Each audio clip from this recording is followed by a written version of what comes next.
বড়দেরকে প্রণাম আর ছোটদেরকে ভালোবাসা জানিয়ে আমি শিপ্রা মজুমদার আজকে আবার একটা নতুন রেসিপি নিয়ে তোমাদের কাছে চলে এসেছি। আশা করি রেসিপিটা তোমাদের ভীষণ ভালো লাগবে। তাহলে দেখতে শুরু করা এখন থেকে আজকে আমি তোমাদেরকে কি দেখাতে চলেছি। দেখো বন্ধুরা, আমি এখানে গোটা 3-4 চিচিঙ্গা নিয়ে নিয়েছি। চিচিঙ্গাটাকে প্রথমে আমি এরকম করে ছুরির সাহায্যে খোসা ছাড়িয়ে নিচ্ছি। তোমরা ইচ্ছা করলে বটি দিয়েও ছাড়াতে পারো। এরকম করে দেখো পুরো চিচিঙ্গাটা আমার খোসা চেঁছে নেওয়া হয়ে গেছে। এরপরে আমি সব চিচিঙ্গাগুলোকে চেঁছে ধুয়ে নিয়ে এসেছি। আমি অল টোটাল 3টে দিয়ে করে দেখাচ্ছি। এখানে বড় আর মাঝারি সাইজের 3টে চিচিঙ্গা নিয়েছি, পরিষ্কার করে ধুয়ে নিয়ে এসেছি। আমি কিন্তু এরপরে আর ধোবো না। তারপরে সামনের দিকটা আর পিছনের দিকটা একটুখানি কেটে দিলাম। তারপরে মাঝ বরাবর আমি এটাকে দুভাগ করে কেটে নেব। বন্ধুরা, চিচিঙ্গা তো আমরা নানা রকমভাবে তৈরি করে এর আগে খেয়েছি। আজকে আমি তোমাদেরকে সম্পূর্ণ নিরামিষভাবে একটা চিচিঙ্গার রেসিপি তৈরি করে দেখাবো। আশা করি তোমাদের এরকম নিরামিষ চিচিঙ্গা রেসিপিটা দেখতে ভীষণ ভালো লাগবে। তাই তোমাদের কাছে রিকোয়েস্ট করব, যদি ভালো লাগে অবশ্যই তোমরা একবার বাড়িতে তৈরি করে খেও। আমরা আমিষভাবে তৈরি করে খাই, কিন্তু এই নিরামিষভাবে চিচিঙ্গার রেসিপিটা একবার অন্তত ট্রাই করো। আশা করি তোমাদের ভীষণ ভালো লাগবে। যাই হোক, চিচিঙ্গাগুলোকে দেখো এরকম করে কেটে নিচ্ছি। আর কচি চিচিঙ্গা নেওয়ারই তোমরা চেষ্টা করবে।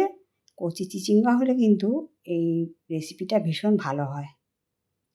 যাই হোক, আমি এইভাবে অন্যান্য চিচিঙ্গাগুলো কেটে নেব। একটা চিচিঙ্গার মধ্যে একটুখানি বীজ ছিল, সেই জন্য আমি বীজের পোর্শনটা ছাড়িয়ে ফেলে দিয়েছি। তারপরে চিচিঙ্গাটাকে নিয়েছি। তাই তোমাদেরকে বারবার বলবো যে একটু কচি নেওয়ার চেষ্টা করবে। যাই হোক, পরিষ্কার করে কাটা টাটা হয়ে গেছে। তারপরে আমি দেখো কড়াইতে তেল গরম করে তার মধ্যে চিচিঙ্গাগুলো ধীরে ধীরে ছেড়ে দিচ্ছি। সম্পূর্ণ চিচিঙ্গাটা এখন আমি ভেজে নেব।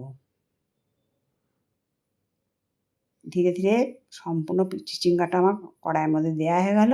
এখন কিন্তু আমি এর মধ্যে লবণ বা হলুদ কিছু না দিয়েই এটাকে হালকা করে ভেজে নেব। চিচিঙ্গা যেহেতু খুব নরম, তাই খুব সহজেই এটা ভাজা হয়ে যাবে।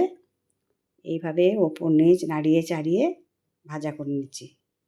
এখন আমি নুন হলুদ কিছু দিচ্ছি না। ঠিক এইরকম পর্যায় পর্যন্ত ভেজে নিতে হবে। দেখো ভাজাটা আমার যখন এরকম কমপ্লিট হয়ে গেল, তারপর আমি এটাকে একটা বাটির মধ্যে ঢেলে রেখে দিচ্ছি।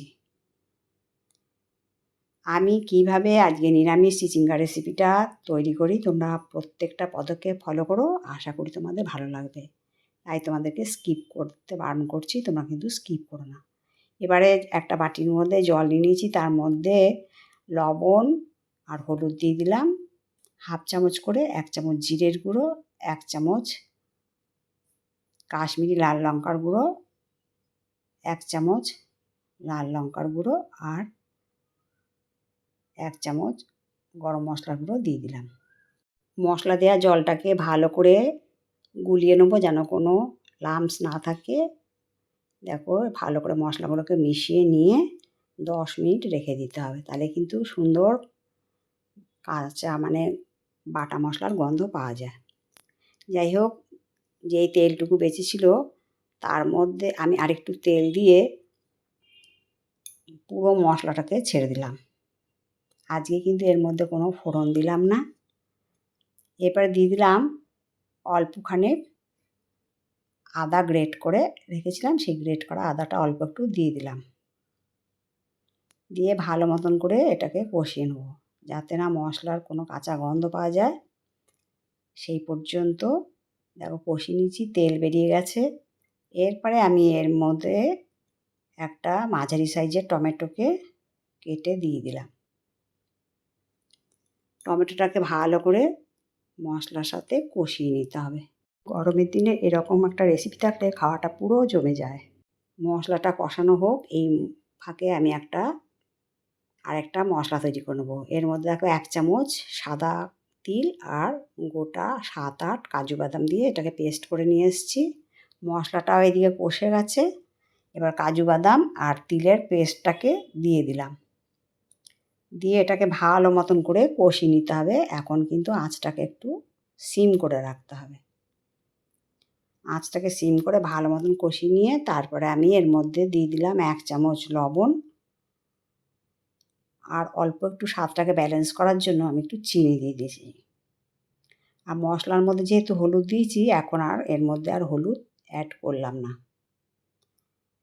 এই চিচিঙ্গার রেসিপিটা সম্পূর্ণ নিরামিষ, খেতে এত দুর্দান্ত লাগে। তাই বন্ধুরা, তোমরা কিন্তু অবশ্যই প্রতিটা পদক্ষেপ ফলো করবে আর এইভাবে একবার তৈরি করে খাওয়ার জন্য আর একবার রিকোয়েস্ট করলাম।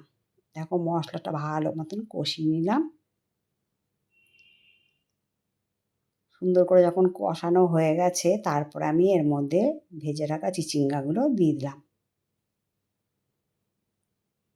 চিচিঙ্গাগুলো দিয়ে একটু হালকা হাতে মশলার সাথে নাড়িয়ে চাড়িয়ে নেব।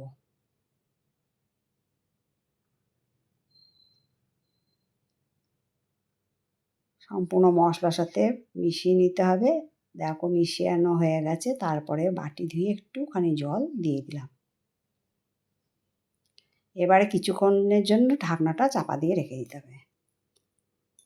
আশা করি বন্ধুরা আজকের রেসিপিটা তোমাদের ভালো লাগবে। যদি ভালো লাগে লাইক, শেয়ার, কমেন্ট আর সাবস্ক্রাইব করে আমার চ্যানেলের পাশে থেকো। আর যদি কোনো নতুন বন্ধু এসে থাকো, অবশ্যই বেল বাটনটা অন করে দিও, তাহলে সমস্ত নোটিফিকেশান তোমাদের কাছে পৌঁছে যাবে। দেখো ঝোল দেওয়ার পরে সুন্দর ফুটে উঠেছে। আর তোমাদেরকে আমি চিচিঙ্গাটা কেটে দেখিয়ে দেবো কত সুন্দর সেদ্ধ হয়ে গেছে।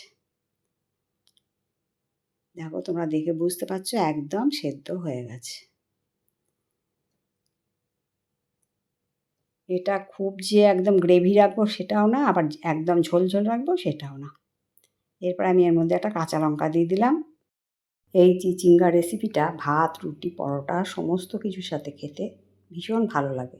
রান্নাটা দেখো কত সুন্দর হয়ে গেছে। এইরকম টাইপের একটা নিরামিষের দিনে চিচিঙ্গার রেসিপি তৈরি করে নিলে কিন্তু আমরা সবাই খুব পছন্দ করে, আর কিন্তু অনেকটা ভাত খাওয়া হয় এই একটা রেসিপি দিয়ে।